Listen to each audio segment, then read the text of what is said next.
Hi. I'm assuming if you've clicked on this video that it means you are either curious about ASMR and its production or about Ableton and the vastness that is Ableton. I have some insight into both of those things, so you've come to the right place. This is a video on the top 5 reasons that I personally use Ableton for ASMR, like sound design production.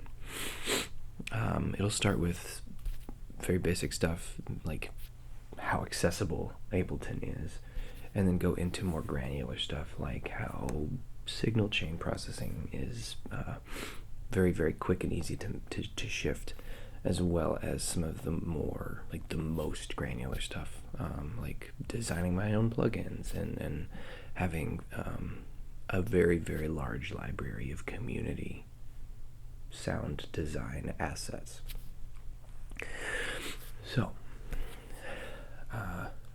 without further ado, let's get into it. So reason number 1, Ableton was affordable when I got it 7 or 8 years ago. I got it with this bundle, this Focusrite Studio bundle thing. It came with like an audio interface and a microphone and a mic cable and headphones, as well as the basic version of Ableton, which is like the one that I use with a few fewer instruments, and you can only record on 8 tracks, which is not a lot, but also it's plenty, you know, like I rarely use more than that. I know a lot of people use a lot more than that, but for me, you know, the workflow, even on that, like, was fine. I had all of the space on Ableton that I needed to do what I needed to do. In addition, even if I hadn't gotten that studio bundle, that light version is only $99. So pretty affordable, you know, considering what it can do and how omnipresent it is amongst producers and amongst the like audio community. If it wasn't affordable and accessible and something I already have, I probably wouldn't use it. So, you know, they're doing something right. Diving in a little bit, the second reason I really love Ableton, as opposed to something like Logic, which I've used, and Pro Tools, which I've used, is something called the session view, which, here it is. It lays everything out vertically. You've got these vertical channel strips as opposed to horizontal channel strips. The arrangement view, which is what we see right here, is pretty standard in DAWs. This vertical thing is a little more unique to Ableton. Like Logic has vertical channel strips in the right views, but it doesn't quite do the same thing.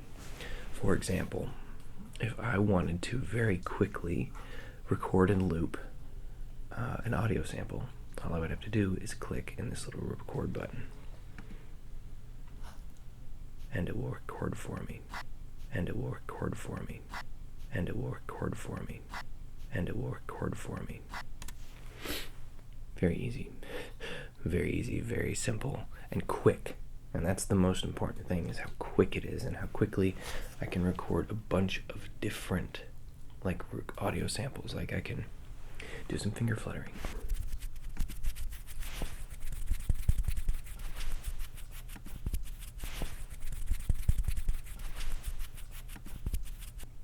And now that's just there. And I could record something else. Like I could record mouth sounds and like stuff. I just really quickly have a little loop.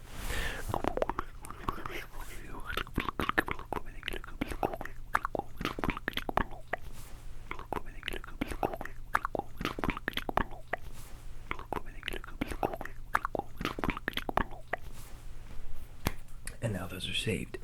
They're just held in place right there, so I can run those little samples through whatever audio effects I want. I could crank up that delay, and then I can push play.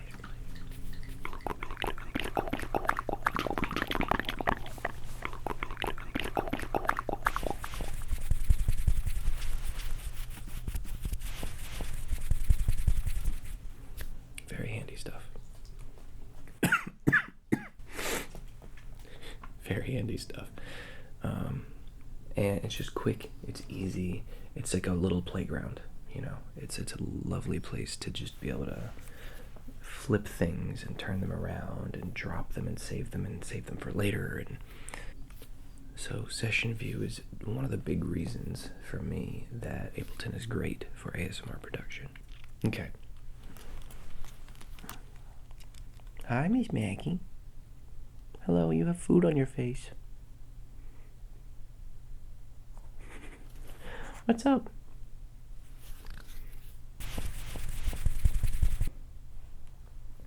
Reason number 2 that I love Ableton is how quick and easy it is to resample audio.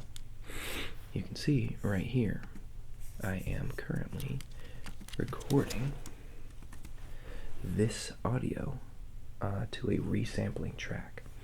What resampling does is takes all of the things you can hear, basically the master track, and resamples it back onto a single sample, onto a single little audio chunk, which is great, which is very, very good when you want to live edit, signal chain, order, or when you want to take audio and feed it back through itself and just feed it back through the digital signal chain. And you can take something very simple and it would warp and twist it into something more nuanced, more interesting. And it's very quick to do on this. It's very, very quick to do on this. All I have to do is, well, I've actually got it preset to automatically load a resampling track, so now I just got this. All I have to do is arm the track, and then I start recording, which I'm not going to do because I'm not going to use it. Or, you know what, we will, because that way you can just see it. I'll just click there, and my original thing will continue recording, but now you can see, right here, this is all the audio, so a little snap, you can see that transient right there. It's so quick and easy to just resample. And to explain a little bit further as well, I can show you what happens when I, let me stop this one because we don't need it. There we go, but this one's still going. And then we will turn on the finger flutters.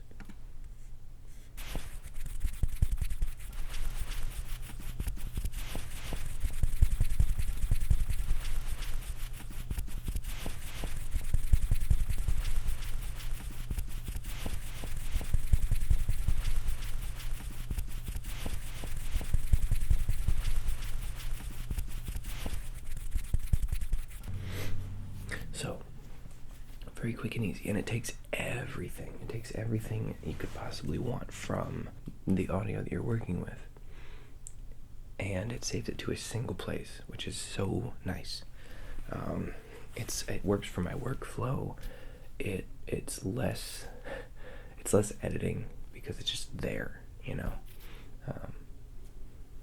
Yeah, I love the concept of resampling. I love how powerful it is for my personal workflow. Because for me, the fewer steps between sitting down and recording and publishing, the better. Once I've had that initiative feeling of I want to make a thing, the less friction there is through that process, the more likely that thing is going to be released and shared and completed, you know. So that's a big reason why resampling is very important to me. But reverb, bit, crush, redux, going into the reverb. Okay. Turn the decay time up a little bit.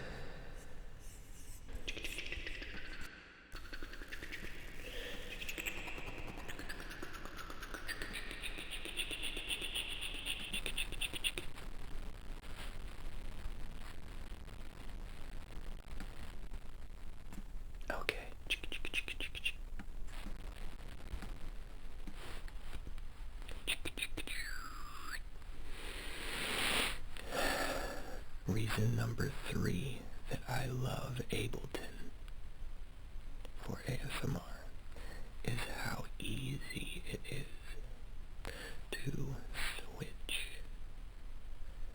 the order of plugins. Right now I have Redux on, which is a big crusher. You can hear what that sounds like. It makes it A little bit more gritty and crunchy. Whereas next after that I have a reverb plugin, which just gives it a space. So when I put them both together in this order, you can hear that the crunch of the bit crusher goes into the reverb plugin and is given space. But when I switch them, now the reverb is crunchy. You can hear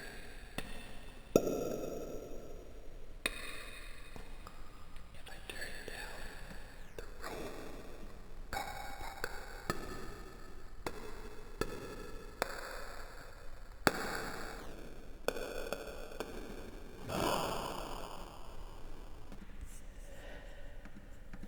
now you see, because I'm resampling, I'm getting all of the live monitor audio straight into my resampled track.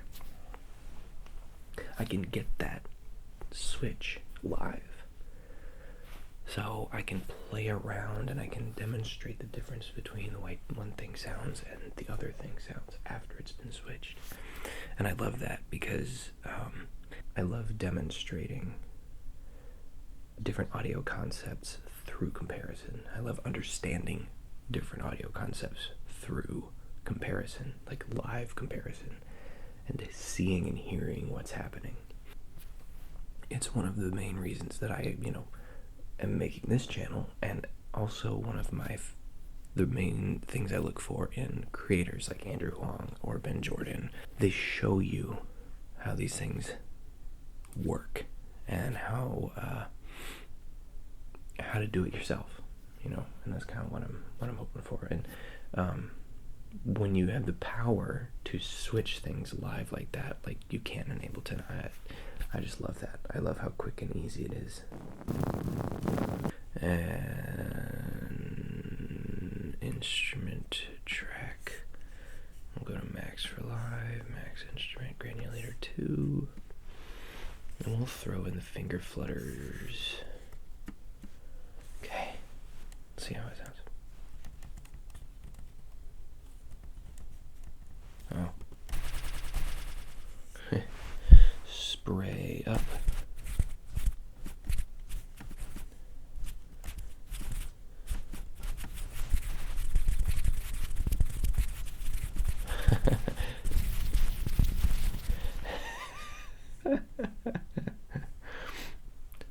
Reason number 5. Max for live. It's this arcane rabbit hole of infinitely customizable plugin development and sound, like digital signal processing, and not only is it infinitely powerful within one's own creative abilities, but also there's like a library of community assets as well. For example, this right here, the Granulator 2. I think there's a later version of it out, but it's not free. What the Granulator does is you take a sample. I loaded up this one.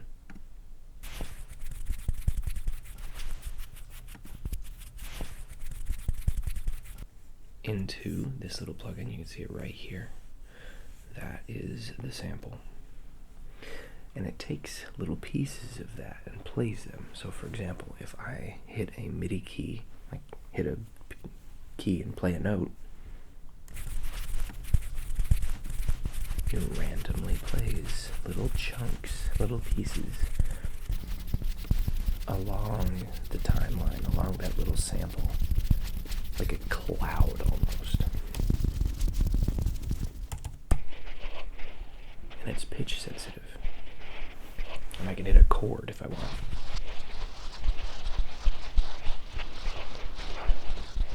And then once you can run that into a delay.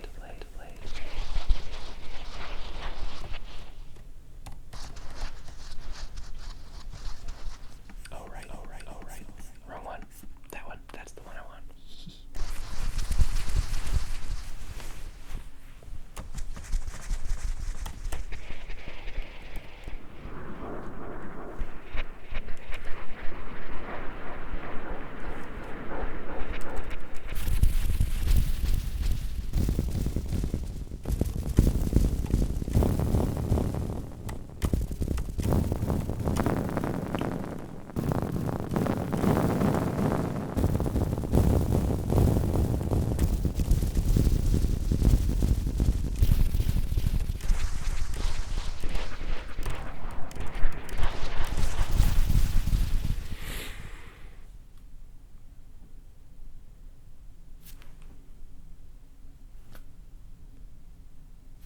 I think it speaks for itself.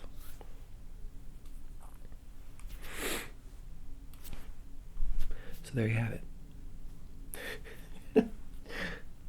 Am I finally a YouTuber that gets to say, so there you have it, after my top 5 explanation video? Those are my top 5 reasons for why I love Ableton for ASMR production. It's such a fun playground to just romp around in and take a sound and just mess with it. And I mean, there's so much more that I could go into. Like, I didn't even talk about taking samples and editing them. I didn't talk about the sends and how powerful they are. I didn't talk about the different instruments that Ableton has available, like all the synths that I've used to make little texture synths and stuff. Like, there's so much more I could go into, but those are the top 5 that I could think of that just every single time I use in my workflow. Let me know if this was illuminating. I would love to talk more about this kind of thing. Shine more light on the process. Pull down the curtain, let you see how the sausage is made. So that way there's more of a community around this, because I said at the beginning of this channel that I wanted to see more sound design ASMR stuff, and I've seen some things start to develop, like guitar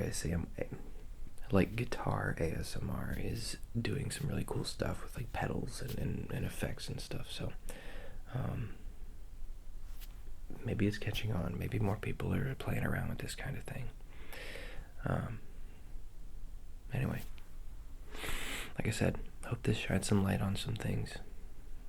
Comment questions, clarifying like things for like, what does this do? How do I get into Ableton? What's the, I could talk about my journey in a future video with like the learning curve, because there is a learning curve, but yeah, ask questions, comment, subscribe, like, do all those things, because they really help. They really help the channel grow, and that's what I want. I want the channel to grow so that I can have more people doing this with me. Yeah. Okay.